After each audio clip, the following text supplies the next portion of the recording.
Hi everybody, my name is Rudacille. I'd like to thank Demi Stevens first and foremost for having me here today to give you a couple tips on getting your table ready for the York Book Expo. So if you're signed up, that means you've got a book ready for an audience. So we want to talk today about the importance of your table. At the expo, there are going to be lots of authors, lots of people to see what you've done and what you've been working on. So whether you have one book or I have my 4 out here today, whether you have 1 or 4, it doesn't matter. The table is pretty important. And for those of us who burrow in and do our writing, we don't think about the importance of that next step as connecting with our audience, because just because it's written doesn't mean that everyone that's coming is going to line up your table to see what you've done.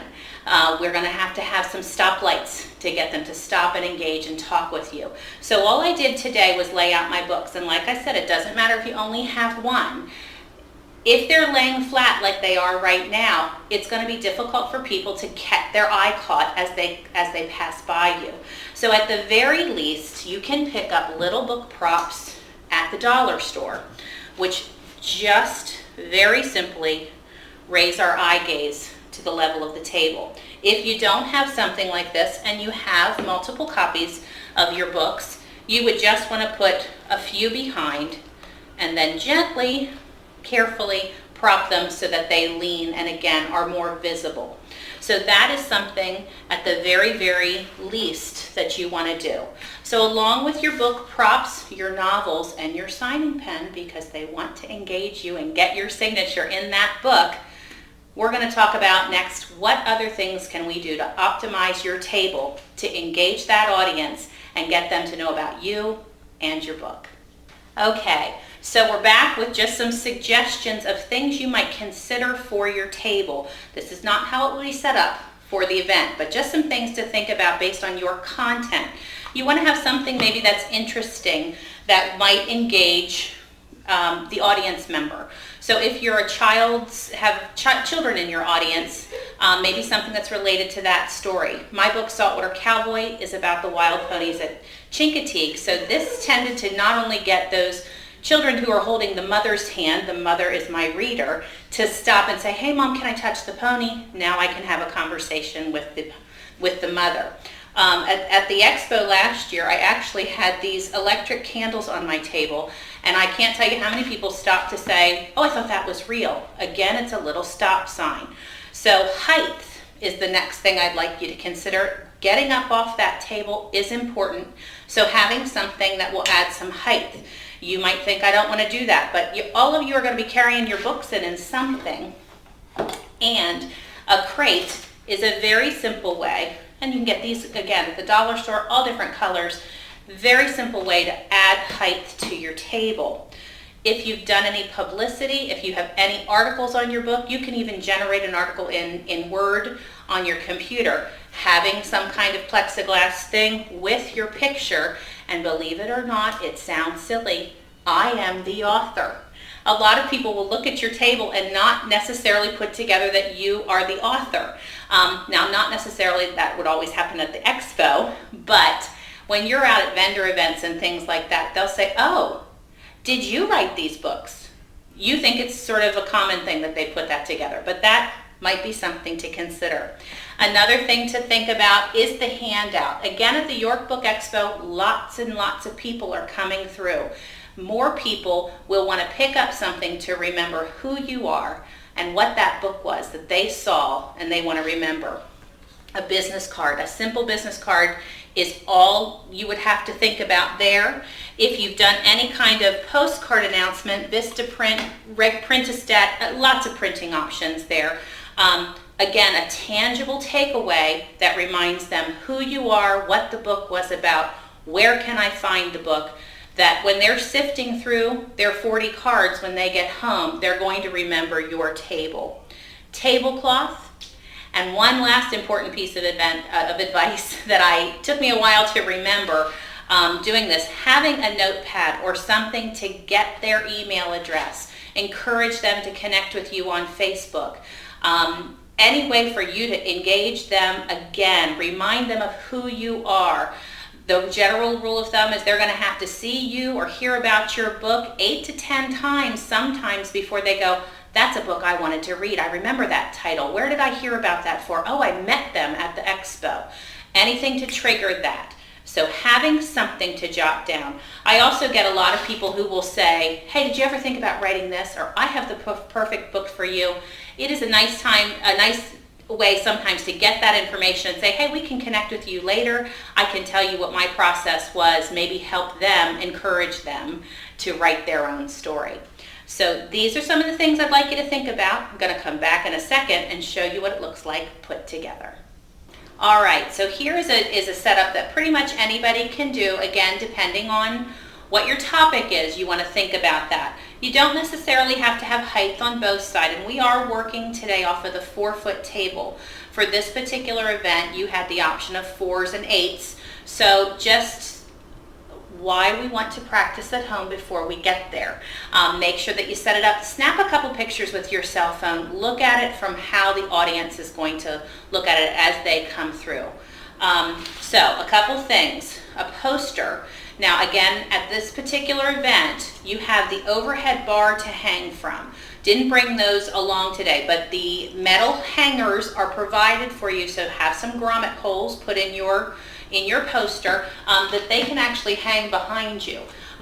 If not, you can get a stand, something similar to this, something that you can, again, they can see it. If the book is lying flat, like this one is, they're not going to be able to see it unless it has some height. So a bigger sign, again, is a nice way to have a nice little stop sign for your vendors. So we're gonna, not your vendors, your customers, your readers. That's what we're looking for. Okay, so some other things that are on the table. These are my takeaways. Not necessary to have this kind of a takeaway, but I'm going to stress to you that people are afraid to take things off of your table because they think they have to pay for them. So as somebody is coming towards you, get up and engage them. It is nice to sit behind the table, that is great, but you look sometimes a little unapproachable if you don't get up and just say, are you having a good day? Are you finding lots of interesting reads? By the time they got to my section last year, I would say, I'm sure you've seen a lot of people today. What are you interested in reading? So just engage, say hello. That's how you start. Offer them the takeaway. They may refuse. They may not want your gorgeous pen or your takeaway, but offer it to them so that they know it's free. Another one that I love to do is baiting them in. Now I have my candies packaged, even just loose peppermints on your table. They're going to want to itch to get a peppermint in their mouth or a lollipop or something. Candy on the table is a wonderful roadblock. Help yourself to some candy. Again, the children that are clutching their mom or grandpa's hand coming through, they're going to see the candy. They're going to stop the grandma, grandpa, aunt, uncle for you. Have a stop sign on your table. A little bit of height for your takeaways, height for your books in here. Something that would display your pricing of your book is good. Everybody's going to have a different pricing. It gets a little confusing. We can talk about the money part of it in another video. I'm sure Demi's going to talk about that with you. But something that says today what the book is, especially if there's a special if they purchase today. If you're available in other formats, of course you want to sign and get that paper book out to them. But if you are on ebook, if there's other ways for them to find you, very, very easy way, picture frame, let them know without you having to say it. So what else do we have here? Our signage, if you have anything, letting them know that you in fact are the author, a little height here, something that goes with your book. And then keep in mind there are some hidden secrets that you have to have. Where are you putting all your stuff the year of the expo or the day of the expo? Underneath your table. That 4-foot line is sort of your dance space, as they say. So you're going to want to make sure that you keep all of your stuff and not encroach on anybody else. Little rolling suitcases are great for this. They usually will tuck right underneath your table height. Again, check this out at home before you come. The other thing that you're going to need to have on your table, along with your signing pen, are your bags to sell things, to get things away from you, somewhere to put your money that is safe. All of that also can be next to you on the floor like a little mini office. So a 4-foot space might seem cramped, but it really isn't if you think about your efficiency. If you want to brand your bag very simply, Again, we all know how to work Word. We've done it. Get in there, get some snapshots of your book, get your name. As this is going throughout the expo, you are advertising to anybody else that's there. So every book that leaves your table should be representing you for the rest of the day. It's a really, really simple tip. And the last thing I want to talk about real quickly is these handy dandy little clippy clamps. It may seem like a silly thing. We're going to be at an indoor event for the book expo, so you're not really thinking about that. But when you are out, if you've done any vendor events where you are outside and the wind is blowing, voila, tack your things down. These kinds of displays on a windy day, not really book friendly, but you're going to figure it out. Simple little clampy clips will help keep your things in place. We're going to come back with one more visual for you of just what my setup tends to look like when I have a smaller table or a bigger table that I share with my son. So we'll be right back.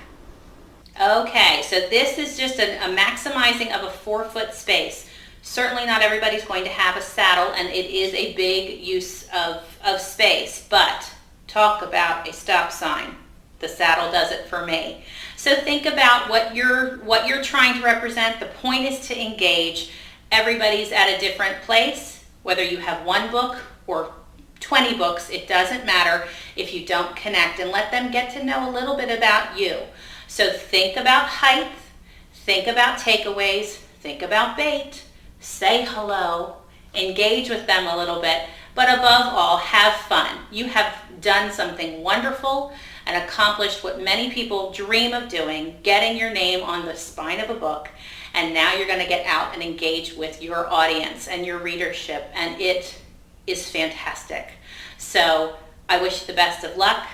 Ask questions, troubleshoot, practice before you get there, have a takeaway or a sheet to get that information to stay connected with those people, and really just have fun. I look forward to seeing you there.